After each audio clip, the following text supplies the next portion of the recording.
For the reasons I cited earlier, Canada intends to recognize the State of Palestine at the 80th session of the United Nations General Assembly in September 2025. This intention is predicated on the Palestinian Authority's commitment to much-needed reforms, including commitments by the Palestinian Authority's President Abbas to fundamentally reform its governance, to hold general elections in 2026 in which Hamas can play no part, and to demilitarize the Palestinian state.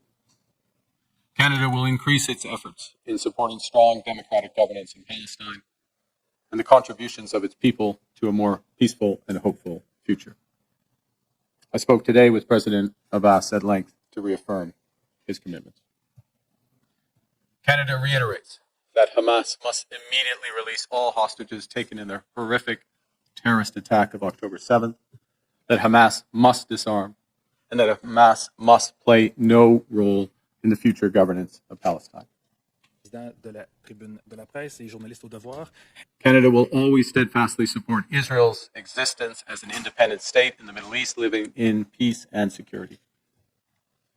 Any path to lasting peace for Israel also requires a viable and stable Palestinian state, and one that recognizes Israel's inalienable right to security and peace.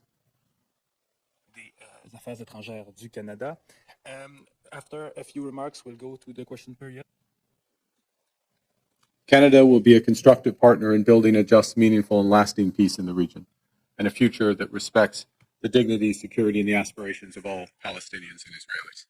Prime Minister, you have the floor. Earlier today, the deepening suffering of civilians leaves no room for delay in coordinated international action to support peace, security, and the dignity of human life. Preserving a two-state solution means standing with all people who choose peace over violence or terrorism.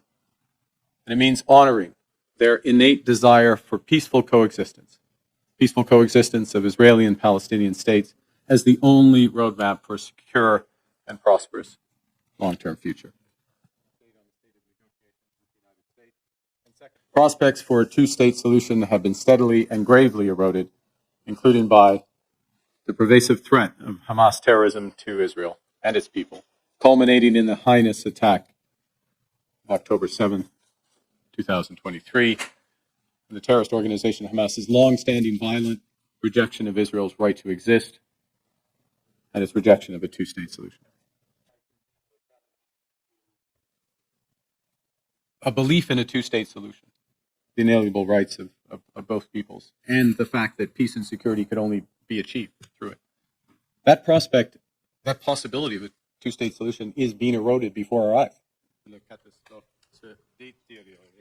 That has been one of the factors that has brought us to this point, to try to reverse with partners. We're not under illusions about the strength of Canada, but to reverse with partners this cycle so that a two-state solution becomes viable.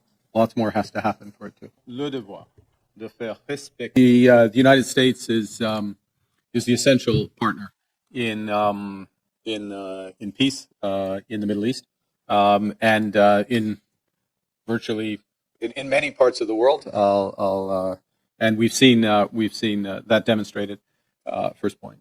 Second point is that the president does take a direct interest in resolving conflicts and has with respect to a broader set of developments in the Middle East. And so again, the United States, this president will play and continue to play a central role. Others have responsibilities, Canada included, two-state solution in New York. And part of this, again, is, let's go back to where we're starting, which is we are working ourselves with others to preserve the possibility of a two-state solution. International cooperation is essential to securing lasting peace. National Press Center. Ceci met un terme à cette conférence de presse. Merci beaucoup.